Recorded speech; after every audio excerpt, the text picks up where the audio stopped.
What's up everyone, welcome back to a brand new video. This one's been requested a lot, and obviously other people have done this too, at least in different ways.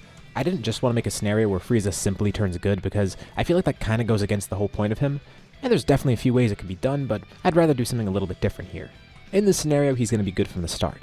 We're changing his entire backstory, and then some. Today, let's begin What If Frieza Was Good, aka What If Frieza Was Sent to Earth. We start when Frieza's actually born. Now, we could simply say he's just born good, and he's sent to Earth like this, but no. This is the actual Frieza that we do know. Changes are going to come after he's born. There's a reason I'm keeping it this way too. Of course, King Cold's impressed with him, and he's cruel right from birth as well as powerful. This was actually stated before. King Cold quickly wanted to hand over his empire to him, just because of how quickly Frieza displayed all of this. But this time around, someone gets in the way. A character who shouldn't be here normally, and one who's going to change the course of everything. Cooler. Frieza's older brother. In this scenario, of course, he wants to take over Cold's army, but now with Frieza in the way, he can't do that because King Cold wants to hand the power to Frieza. He has to prove himself somehow, or at the very least get Frieza out of the picture. Both would be ideal too. But the thing is, he has to work quick because Frieza's smart. He probably develops pretty quickly too. One day, Cooler takes him along, on a mission of sorts. They're in a random solar system, on the outskirts of it actually. This one's quite secluded, and it's the perfect spot to kill Frieza. That's the whole reason Cooler took him here. Of course, the second Frieza feels like Cooler's up to something, he fights back, but this is why Cooler acted right now. Day by day, just by growing normally, Frieza's growing stronger. Soon enough, Cooler will be surpassed, and the only way to stop that is to stop Frieza. The fight's very short though, and Cooler seemingly ends it pretty effectively. Cooler pierces a beam right through Frieza's head, although he knows that's not going to be enough to kill him. He finishes it off with a powerful blast, saying goodbye to his younger brother. Frieza takes the full force of the blast and then is launched right into the sun, darting across the solar system, with Cooler leaving him there for dead, returning back to King Cold. Frieza drifts aimlessly through space towards the sun. This solar system was a worthless one that Cooler chose. There's only one planet here with life on it, and even that one is worthless and weak. Cooler knows that he and his brother are resilient, but that should kill him.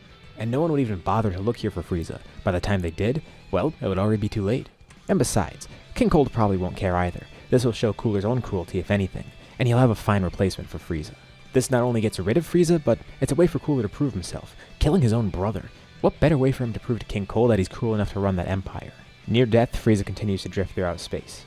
But by chance, he happens to end up on one of the planets in the solar system, pulled by its gravitational forces.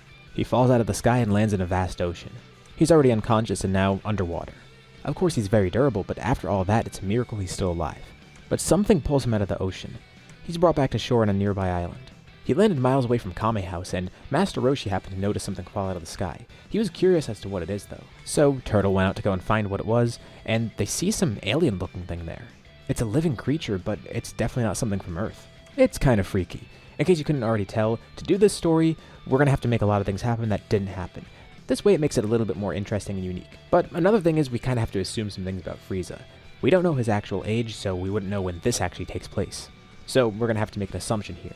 In the flashback section of the Broly movie, we see him take over the same year Broly and Vegeta are born, age 732. We kinda have to stretch our sources here, but a movie guidebook states that King Cold wanted to immediately hand over control of Frieza, stating that he showed the power right at birth, which is what I mentioned before in this video. And based on a guidebook, Frieza is also stated to be a child at this time. Again, we don't really know the specifics of how his species develops and such, so maybe he's just this coherent and smart right from birth, or maybe this took a few years. And this is where the assumption comes in. We could assume that in the Broly movie, Frieza is about 5 years old, born 5 years before Vegeta and age 727. So that at least establishes a starting point for us. And here we'll say right now it's age 728. This fight with Cooler happened 1 year into his life. This feels reasonable, especially because we don't know how Frieza ages, and this is also in line with what vague stuff we know about him. So that at least establishes a starting point for us. That weird gem on his head doesn't scar like flesh, but Roshi notices an imprint in the middle of it where it healed over. When he found Frieza, he was pretty beaten up. He still has no clue of what happened, but something or someone injured Frieza when he fell out of space. Maybe it was just because of him falling out of the sky. But it looked like more than that, and Roshi can't exactly say what it was. Roshi's honestly not too sure what to do here either. I mean, he found a random alien-looking thing that fell out of the sky. Of course he's not going to know what to do. Roshi is surprised to see that he's not dead in the first place. The only thing really working in Frieza's favor is that Roshi assumes that this is some sort of kid. And after finding Frieza, he feels some sort of responsibility to at least help him get back to full health. It does take some time. Healing properly takes a bit for him, and he needs to be rehabilitated too. But still, after all that, Roshi's just surprised that his durability is that high, and he doesn't even know the extent of what happened. Thankfully he's still in one piece, but he's badly injured internally, and he took a blast right through the head. Not that Roshi knows, but he just knows something went through his head. When Frieza eventually comes to, he has no memory of sorts, not even of his name. He's intelligent though, he can speak clearly and formally, but he has no clue of who he is, where he is, or how he got here. We're doing the same thing that happened to Kakarot when he was sent to Earth, in a much different manner, but still similar in how it ends. Roshi wonders if someone tried to kill him, and why that would even be the case. But whatever he asks Frieza, he has no answers for it. He's completely forgotten everything. But Frieza thanks Roshi for his help. He's pretty good-natured too. Unbeknownst to Roshi, this is a symptom of the head trauma. Well, Roshi needs a name for him to at least call him something, so for the time being he gives him a name. We'll have it based on Journey to the West like Goku. And there was one character that I found from it that seems pretty fitting. The White Dragon Horse. The reason I find him fitting is because the White Dragon Horse was once a prince. In short, he was slated to be executed, but was eventually spared and sent to assist another character on their journey. So, you see what I'm getting at with the name. Former royalty, sent to be executed, then spared, and now going to be part of someone else's journey. There's significance to why I chose this character, for reasons you'll see later too. One name that could be used for him is Yulong. Son Goku comes from one of the ways Son Wukong could be read. Now, I'm not going to act like I have any sort of deep understanding of any Chinese dialect, or Japanese for that matter even, since that's how Goku got his name. So I'll instead just use the name how it's said in English, my language. His name will be Yulong, which comes from Yulong, another alias for him meaning Jade Dragon. And the name ends up sticking. Roshi still doesn't really know what to do with him, but he comes to like Yulong, and decides to raise him. Yulong excels as Roshi's student. His power is exceptional, and it's actually somewhat freakish. He needs a lot of time to be brought back to full health and actually fully heal. Roshi doesn't have Senzu beans on deck for him, although it doesn't really seem like he needs them right away. The power that Roshi's seeing right now isn't even his full power. So by the time it seems like Yulong's returned to what seems to be his full health, Roshi gets to see even more of that. And he doesn't even know if this is his limit, because he still has amnesia and everything. Maybe he has some long-lasting effects from whatever happened. Roshi can't know for sure. Roshi wonders how strong he's supposed to be, and why he's even that strong. Also, what if his full potential was limited somehow? It seems like he's slowly regaining his power back, although it's weird to think he had this much to begin with. Roshi still has no clue of his origin, but Yulong learns more about Earth, and thankfully also has a martial artist teacher. Due to him being incredibly smart and already having some great power to start with, Roshi decides to put him as part of the Turtle School. It doesn't take long for him to master martial arts. Only a couple of years. He's already gone through every training Roshi could think of, including Korn's training too at some point. By the day he's growing stronger, smarter, more Earthling-like too. Of course, Yulong could tell that he's not from Earth, but he still doesn't know where he's from. He can't remember anything. The first memory he has is waking up on Roshi's island.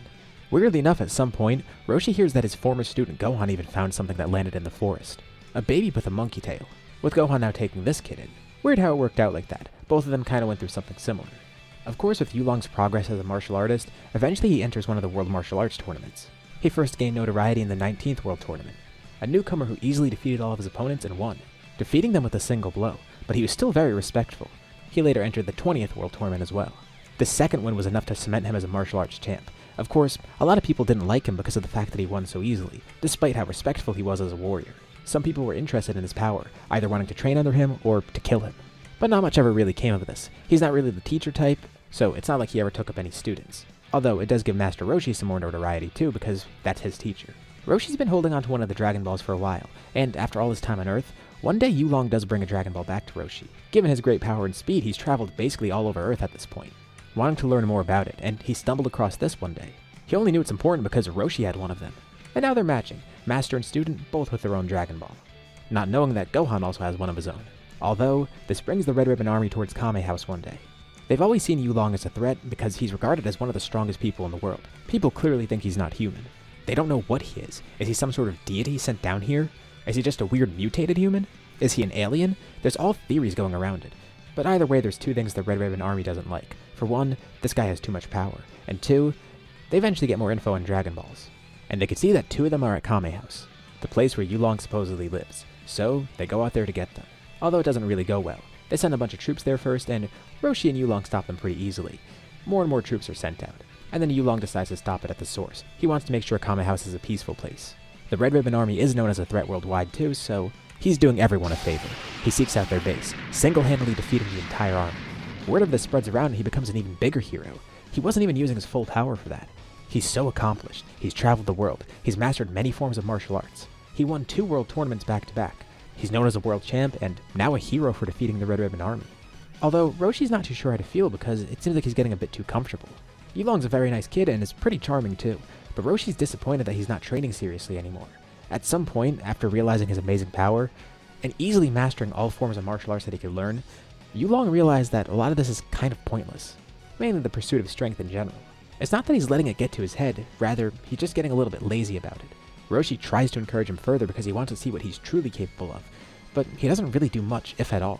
Plus, it doesn't help that Roshi is out of his league now training him, and the fact that Yulong knows nothing about his heritage. Strangely enough, it's not like he's pursuing fame or fortune either. In this regard, he's also the opposite of Frieza. He likes a simple life, and, of course, just like what happened with Kakarot turning into Goku, he's purely good as well. Yulong can't really describe why, but it feels like he knows what a hectic life of war is like somehow, and the peace he has now is amazing. He does like fighting, but he also likes a quiet life. That's also part of why he's fallen back on fighting and training in general. Even though he does like it, he's grown a little bit bored of it to an extent. What can Roshi do to make him realize his full potential? One night Yulong darts awake, there's a full moon in the sky, and he can sense a strong ki far away. Is this a threat? Or maybe a good challenge for him or something? Yulong's not sure, but the power is impressive, so he decides to see what it is. Especially because the ki that he feels, it seems kind of hectic. He arrives to the source of it pretty quickly, and he sees a giant monkey. He also sees what appears to be Roshi's former student, Gohan. He's heard about him and seen a picture of him, so he does recognize him. Yulong asks what happened, but Gohan says he's not too sure. But he recognizes Yulong too. He thanks Yulong for coming here to help, but he says not to hurt the ape. That's his son, he transformed into that. And with a single blow, he knocks him unconscious. The giant ape falls to the ground, de-transforming. And for the first time, he sees Goku. Yulong also just saved Gohan's life because little did he know, Gohan was about to die to that. He was mainly just interested in the power, but it seemed to be nothing. Gohan is glad to finally meet him though. He's heard a lot about Yulong due to his notoriety, and he knows that it's Roshi's student as well. But Yulong's a bit confused about this kid though. He transformed into that giant ape? Weird. He sits to talk with Gohan a bit more. But without Frieza being in this story, how did Goku get here? Well, that requires a little bit of history on the Cooler Force. After the supposed death of Frieza, King Cold gave all his power to Cooler. Cold respected him for killing his younger brother. That shows cruelty. He'll make a great leader. And besides, it's not like he'd want to pass it down to anyone else. Cooler is growing stronger by the day as well. Maybe not to the extent of what Frieza would have grown to be, but Cold still notes his potential. Cooler was a very successful leader. He even took his armored squadron, and they became his right-hand men, with people like Zarbon and Dodoria below that. In a sense, it was business as usual. Maybe not with the same iron grip Frieza had, but still, a more powerful and domineering presence than King Cold. He even got an interesting suggestion one day from the god of destruction Beerus, influencing him to destroy planet Vegeta. He also does know about the legend of the Super Saiyan and doesn't really want to mess with that. Same with the Super Saiyan god. Broly of course is still sent away like normal, and Bardock eventually realizes what's happening and is able to send Kakarot away too. The only survivors are Vegeta, Nappa, and Raditz. Realistically, Cooler's involvement would change some of the Granola arc too, specifically with the heaters, as well as Bardock's mission on planet Cereal and stuff like that, but this will all come later. For now, this is just a brief rundown as to why Goku's here in the first place. Following his transformation, Goku recovers the next day and wakes up, shocked to see Yulong because he's never seen someone that looks like him. But Goku comes to like him because he seems like a pretty nice guy. Also, Gohan tells him of what happened, and he learns that Yulong was the one to stop it. He's a smart, respectful, and strong warrior, and thankfully not a creep like Roshi. And with this meeting, that cements Goku's interest in Yulong as a fighter. After talking more to Yulong and learning more about him, Gohan could already tell this will be a clear inspiration for Goku going forward. And with that, we leave off here for now. What do you guys think about this part? And what do you think is going to happen next as we continue this story? Leave your thoughts and ideas in the comments below. I'd love to see what you guys think. As usual, be sure to drop a like and subscribe if you haven't already. It really helps out the channel and shows me you want this story to continue. Anyways, thank you all for watching, and I'll see you all in my next video.